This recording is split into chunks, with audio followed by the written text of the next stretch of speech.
Hello mga ka-Tinders! Good evening, Mami Teens 19. So ngayon lang ako nakauwi at umuulan pa dito the whole day sa Davao City. So, nag-grocery ako. Dito lang malapit sa amin. Ayan, sa Felcris. So, meron ako ditong 5 bags.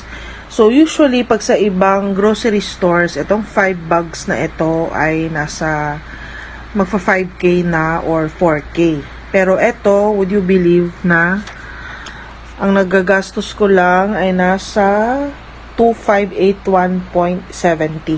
Ano-ano ba itong mga items na napamili ko? So, abangan nyo yung aking vlog bukas. Kasi tutulog na si Mami Teens, no? Bukas yung abangan nyo aking full video. And then, meron pa silang para fall. So, meron akong 8 na to. So, bukas ko to ihulog sa kanilang drop box. Kasi naabutan na ako na magkuklose na sila until 7 PM lang sila. Ayan. So, thank you for watching. Good evening mga ka-Tinders.